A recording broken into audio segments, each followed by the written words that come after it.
My sister will taught me my first word, Kirakira.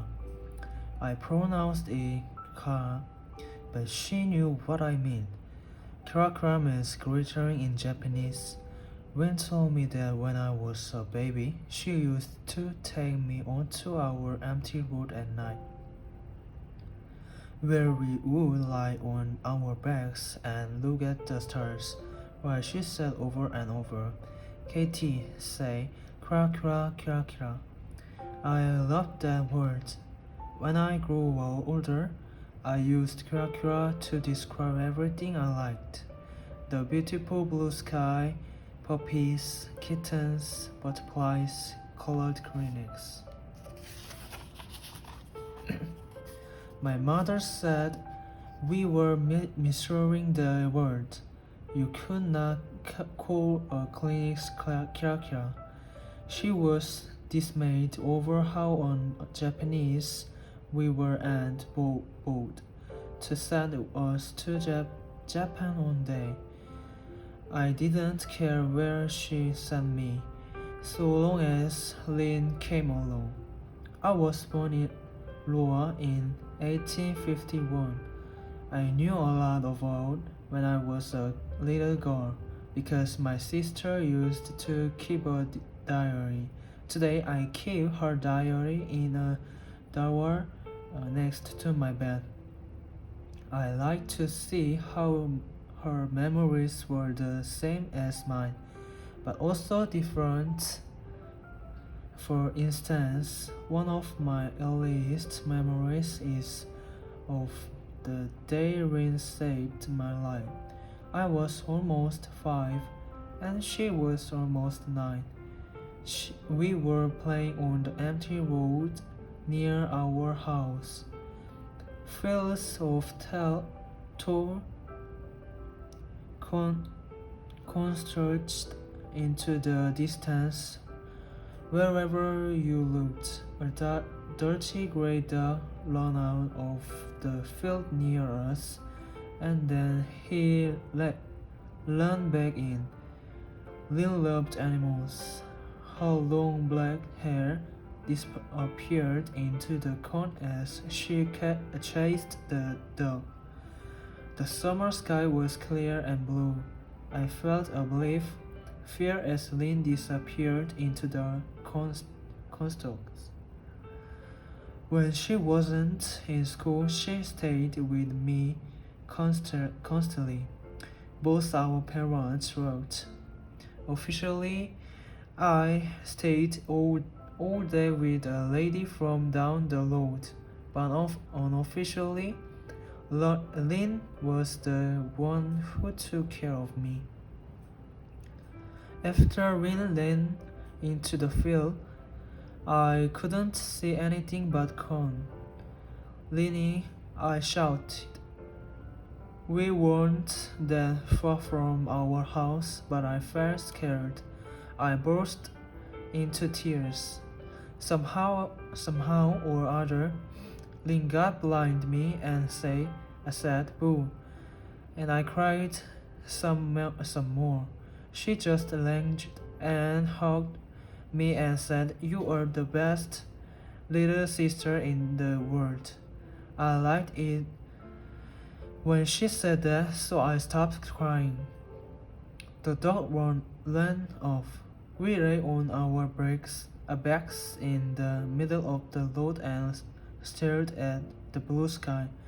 Some days nobody at all drove down our little road. We could have lain on our backs all day and never got hit. Lynn said the blue of the sky is one of the most special colors in the world because the color is deep but see-through both at the same time. What did I just say? The sky is special. The ocean is like the too, and people's eyes. She turned her head toward me and waited. I said the ocean and people's eyes are special too. That's how I learned about ice, sky, and ocean. The three special deep colored see-through things. I turned to Lynn. Her eyes were deep and black like mine. The dog burst from the field suddenly growing and sneering. Its teeth were long and yellow. We screamed and jumped up. The, the dog gulped at my pants. As I pulled away, the dog leaped. My pants and his cold teeth touched my skin. Ah, I screamed.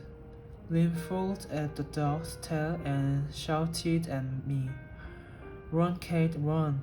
I ran, hearing the dog growling and Lynn grunting. When I got to the house, I turned it around and saw the dog throwing at Lynn's pants as she hurtled over into the bowl. I ran inside and looked for a weapon. I couldn't think straight. I got a milk bottle out of the fridge and ran toward Lynn and threw the bottle at the dog. The bottle missed the dog and broke on the street. The dog rushed to lap up the milk.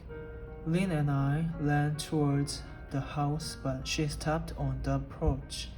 I pulled at her. Come on. She looked worried. He's going to cut his tongue on the grass. Who cares?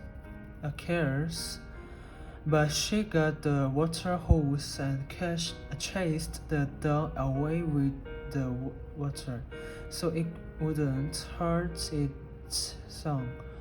That's the way Lynn was. Even if you tried to keep her and bite off her leg, she still forgave you. This is what Lynn said in her diary from that day. The corn was so pretty. When it was all around me, I felt like I wanted to stay there forever. Then I heard Katie crying and I ran out as fast as I could.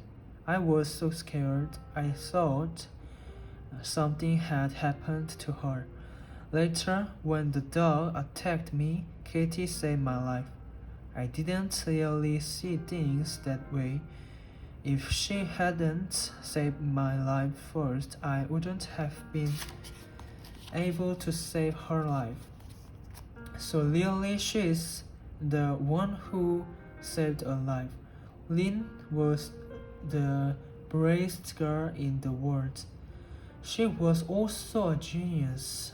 I knew this because one day I asked her, "Are you a genius?" And she said, "Yes, I believed her because the day my father showed her how to play chess, she won her first game. She would teach me how to play if I wanted. She always said she would teach me everything in the world I needed to know. She said we would be rich someday and buy our parents 7 houses, but first they would buy a house for all of us. That wonderful day was not far off. I found this out one afternoon when Lynn pulled me into the kitchen, her eyes shining. "I have to show you something," she said. She reached under the refrigerator and folded out a tray. A one envelope sat inside. She opened the envelope up and showed me what was inside cash. "Is that real?" I said. It belongs to Mom and Dad. It's for our house we were going to buy. We lived in a little rented house in Iowa." I liked our little rented house, but Lin always told me I would love our very own house. Then we could get a dog, a cat, and a parakeet. Lin looked at me expectantly. I said, "Doesn't money belong in a bank?" "They don't trust the bank. Do you want to cut it?" She handed me the envelope and I took the money in my hands. It felt damp and cold. 1, 2, 3. I counted to 11. $1,100 bills. I wasn't sure what to think. I found $1 once in a parking lot. I bought a lot of stuff with that. With $1,100, it seemed you could buy anything. "I hope our house is painted sky blue," I said. "It will be." She put the money back. They think it's hidden, but I saw Mom take it out. Our parents wanted a small Ultra food grocery store. Unfortunately, there were hardly any Oriental people in our Iowa, and the store went out of business shortly after Lynn and I first counted the money under the refrigerator. My father's brother, my uncle Katsuisa, worked in a poultry hatchery in Georgia. He said he could get my father a job at the hatchery, and he said he could get my mother a job working in a poultry processing factory. A few weeks after the store went out of business, my father decided to take us down to Georgia to join the poultry industry. So we owed Uncle Katsuisa a big favor for helping us. Katsu means trumpet in Japanese.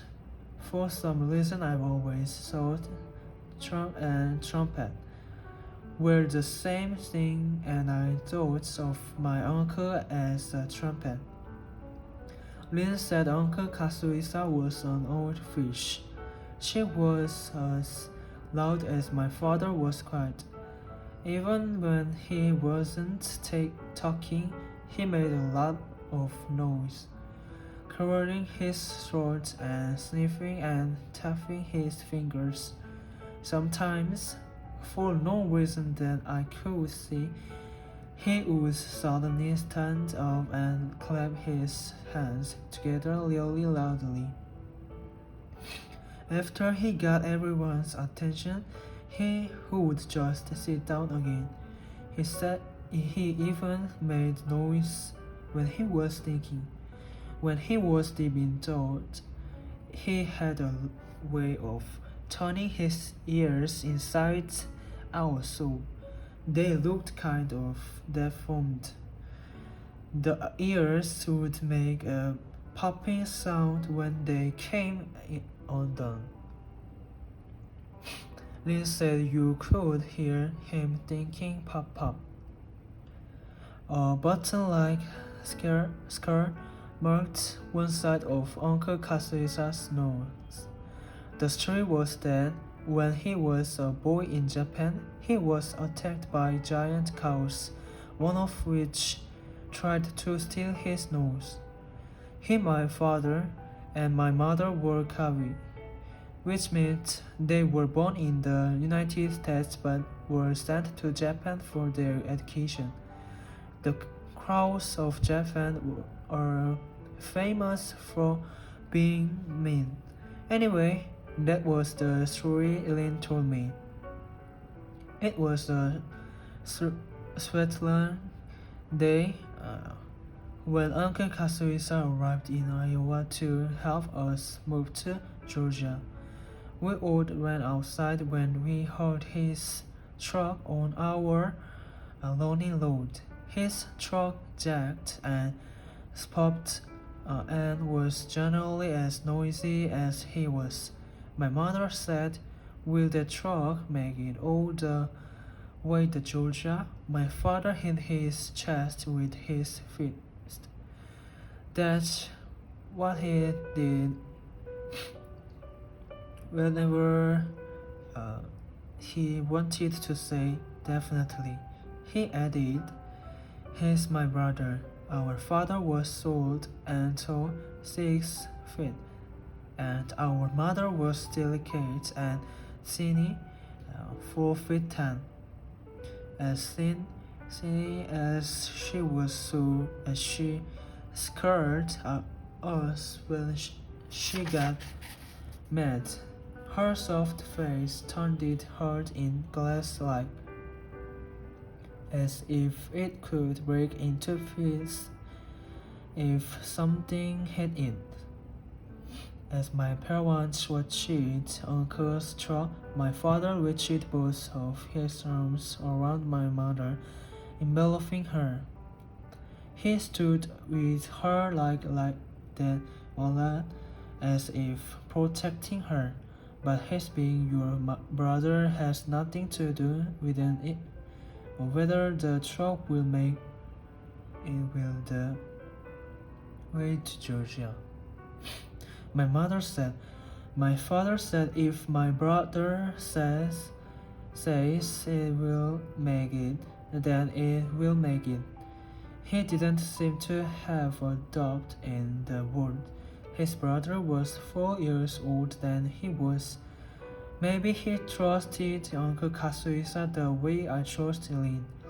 Lin whispered to me, "Frankly, I wonder whether the truck will make it all the way of the road to our house, let alone to Georgia." Frankly was her favorite word to week. Our mother looked at us suspiciously. She didn't like it when we whispered. She thought that meant we were gasping, and she was against gasping. She focused on me. She was trying to read my mind.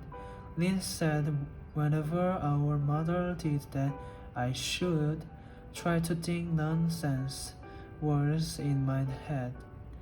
I thought to myself, an elephant cow moo could do. Elephant. My mother turned it back around to watch the truck.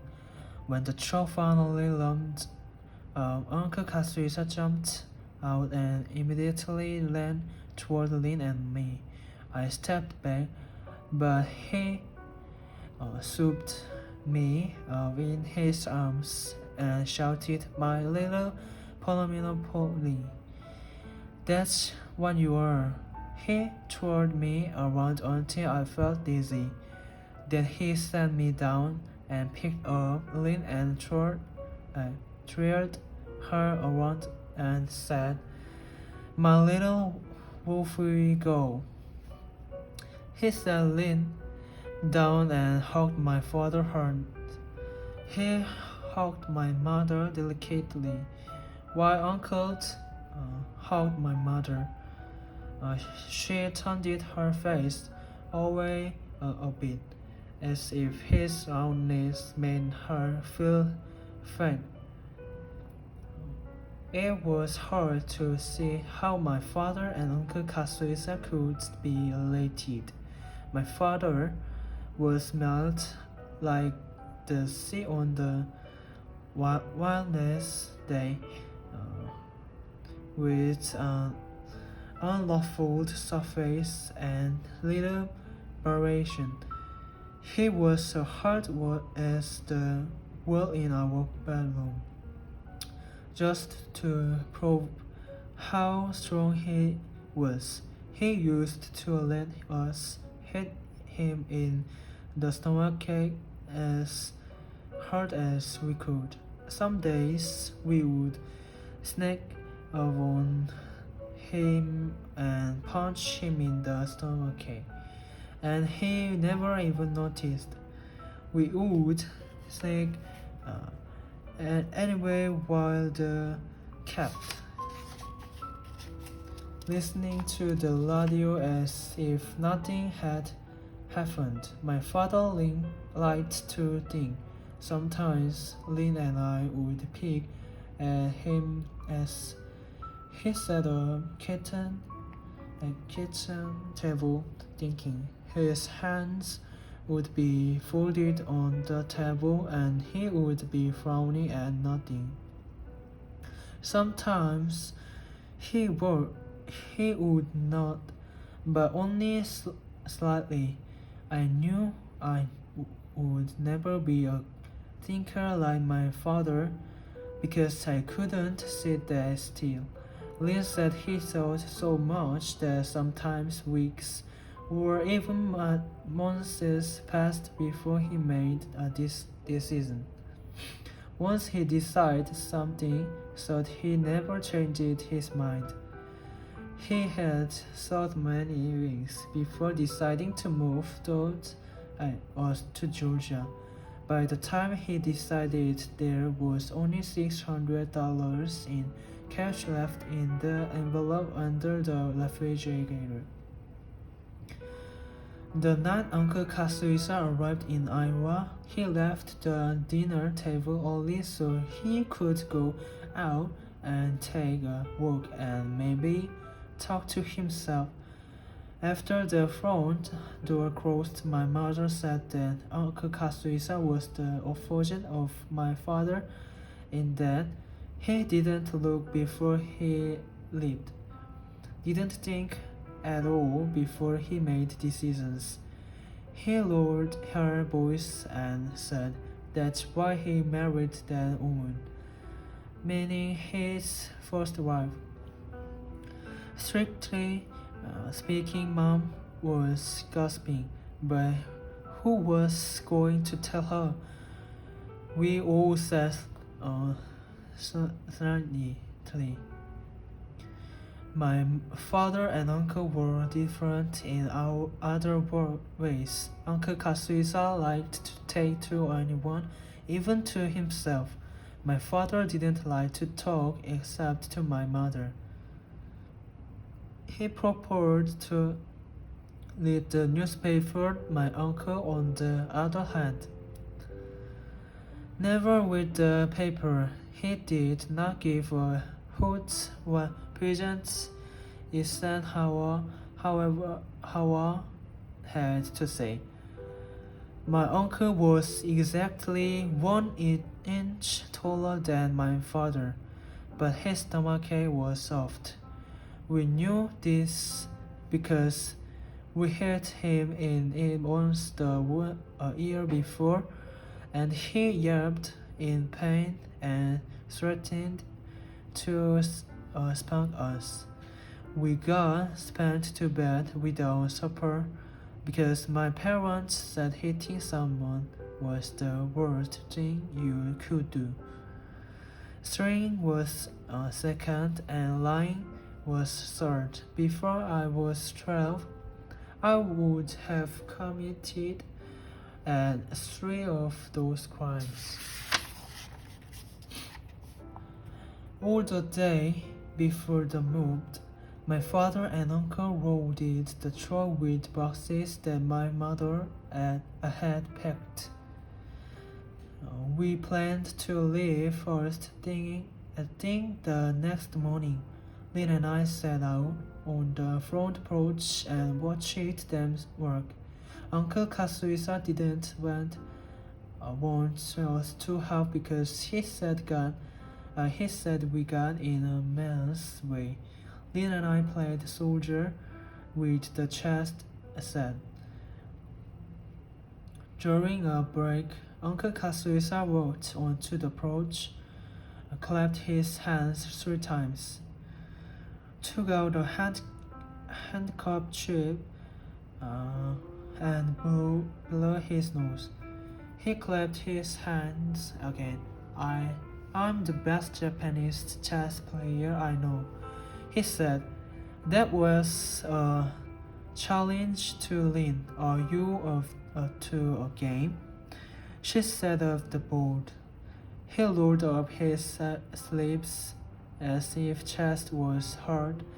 Physical work Lin beat him in about 15 minutes. He was not a good sport and made her play him again and again so he could beat her. My father returned to loading of the truck, but Uncle Katsuisa didn't even notice. He lost 3 games. He said again that the thoughts of himself as the best Japanese chess player in the whole United States. I have no idea where he got that idea of himself. When Lin beat him, I kept my face blank, but inside I was cheering for her. After Uncle's third lose, he stepped off the porch and stared moodily across the gravel yard. He started making noises in his throat. He said, ah, uka uka uka, ga ga ga. And then a glove of silver flew like a baseball from his mouth and over the gravel. It landed on our onion tree and drifted slowly down the brook. Lin and I looked at each other and she raised her eyebrows as if to say, see, I told you he was an odd fish. We were poor, but in the way Japanese are poor, meaning we never borrowed money from anyone, probably would.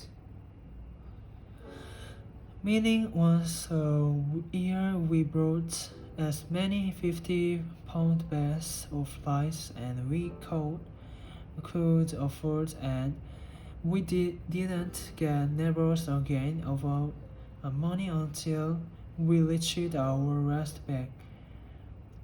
Nothing went to waste in our house. For breakfast, my parents often made their akazuki green tea mixed with rice from the crusty old rice at the bottom of the pot.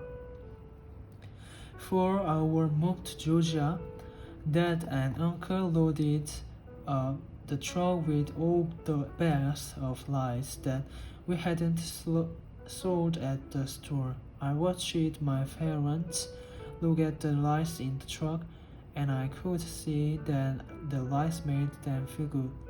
It made them feel safe. I didn't to see them that way, especially my mother, who never seemed to feel safe. My mother was a delicate, rare, and beautiful flower. Our father told us that she worked hardly more than me. She was so delicate that if you bumped into her accidentally, you could bruise her. She fell down a single stair once and she broke her leg. To her that was full, and even a single stair could present her. When I would approach even a single stair, she would call out, be careful. Our mother didn't like us to run or play or climb because it was dangerous. She didn't like us to walk in the middle of our empty street because you never knew. She didn't want us to go to college someday because we might get strange ideas. She liked peace and quiet. My father used to say, shh, Your mother is taking a bath. Or quiet down, girls. Your mother is drinking tea. We never understood why we couldn't make noise while our mother was doing anything at all. My mother's favorite thing to tell us in her iron named sing-song voice was Shizukani. That means hush. She never said Shizukani to my father. She made him food and rubbed his feet, and for this he let her handle at the memory. Lin said our mother probably knew a special food leveling technique that made men silly. My father loved my mother a lot. That made me feel safe. The night before we moved, my father and uncle sat on a tree stump across the road. Lin and I picked out them before we got in bed. My uncle talked and talked, and my father listened and listened. Sometimes they both laughed loudly. What are they talking about? I said. Woman, Lin said knowledge. What are they saying about women? That the pretty ones make them giggle. Oh, good night, good night. Our mother came into the bedroom in the middle of the night, the way she always did, to take sure we were asleep.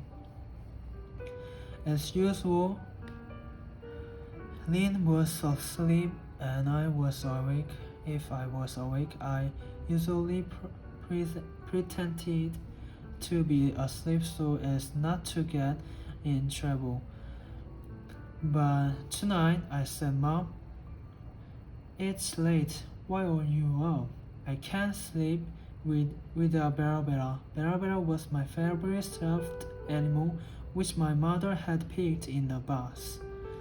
Bera Bera talked too much, laughed too loudly, and sometimes sassed me, but still I loved him. Someday you won't even remember Bera Bera, she said this gently, and as if the thought made her a little sad. The tonight made me a little sad too. She kissed my forehead and left. Outside I could hear noises. Yeah, it has. Lin was sound asleep. I got up and watched Uncle Kasuisa's feet. My father no longer sat on the tree stump. It was just Uncle Kasuisa out there. He was a madman for sure. We left Iowa at dusk. The next evening we had meant to leave in the morning but got a little behind schedule for several reasons. I couldn't find a bus with Bear Bear. I thought I was convinced he was lost. Naturally, I had to historics. My parents misplaced their $600. Lin could found her favorite sweater with embroidered flowers. Naturally, she had to have historics. Uncle Kasuisa fell asleep, and we thought it would be rude to wake him. Uncle woke up on his own. My parents found their money, but Lin and I didn't find our items, so naturally we counted our historics. Finally, my mother said, "We must leave or I don't know what." She looked at Lin and me crying. Maybe you girl should keep your uncle company while he drives. Oh no, he said, Uncle. Oh, I wouldn't want to deprive, deprive you of their diligently company. No, said my mother. Wouldn't want you to be lonely. So we climbed into the noisy truck with our noisy uncle. Then we carried so much that our uncle refused to drive with us anymore. He pulled it to the side of the highway. Then we got in our parents' car and carried so much that he pulled it over and filled it a coin with Uncle Kasuisa. Uncle lost, so we got back in the truck with him. Lynn and I were perfectly happy in Iowa. I did not see why we had to move to a new job that my father had told us would be the hardest work he had ever done. He he did not see why we had to move to a certain state where my father said you could not understand a word. People said because of their southern accents. I did not see why we had to leave our house for a small apartment. After a while, Lynn and I ran out of tears and sat gloomy in the truck with Uncle Kasuisa. I knew if I thought of Barbara, I would cry. Walker, but I had nothing else to do, so I thought of him. He was half rabbit, and he had orange fur. He was my best friend next to Lynn. The with Barbara I carried out. Lynn carried out. I want my sweater. We both burst into tears. It was a warm night. Whenever we paused in our crying, the only other sound inside the truck was the sound of my uncle smoking his chewing tobacco, and I dreaded to know what would happen when he spit out the tobacco. Now he looked down the window, and I thought the great spit was about to come. Instead, he looked at us sleepily. I could teach you girls how to spit like a master, he said. My sister squinted at him. She stopped crying.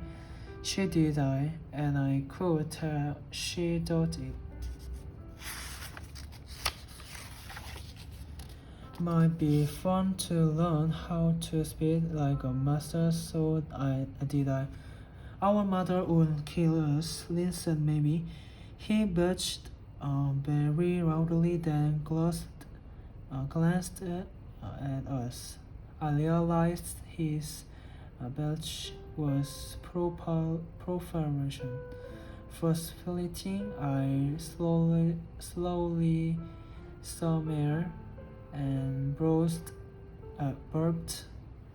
So did Lynn. Then Uncle Kasuisa's throat lumbered. The rumbling got louder and louder, even over the sound of the motor. It seemed like a war was going on in his throat.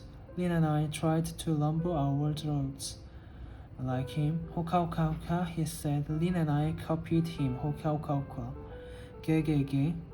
He turned it to his open window, and an amazing bed of brown juice flowed from his mouth. The down juice was like a better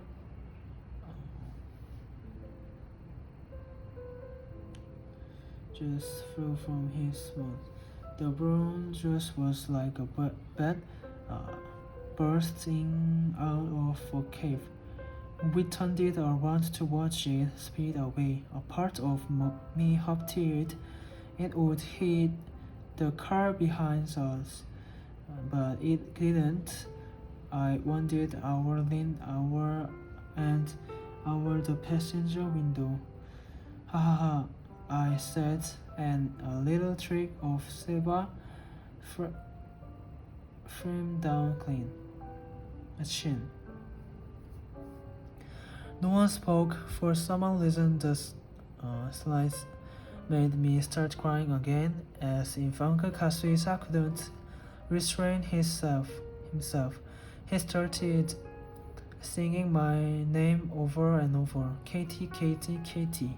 Then he said Katie songs that to the tones of Low, Low, Low Your Boat, America the Beautiful, Kookaburra, and some songs I didn't recognize. For instance, his son sang "Oh Katie, Katie" for special kiss for Katie, Katie, Katie. He made me giggle. It was almost as if someone were tickling me. For a while, I forgot about Bella Bella. Lynn smiled with satisfaction. I knew that was because she liked for me to be happy. The wind hit our hair as Uncle Kasuisa continued to sing Katie songs I liked outside over a field and tried to find the sword bush, the kimono, thief in the sky, where Uncle Kasuisa said Westerners sees the constellation original. Then my uncle began to sing songs. She laughed and laughed and laughed.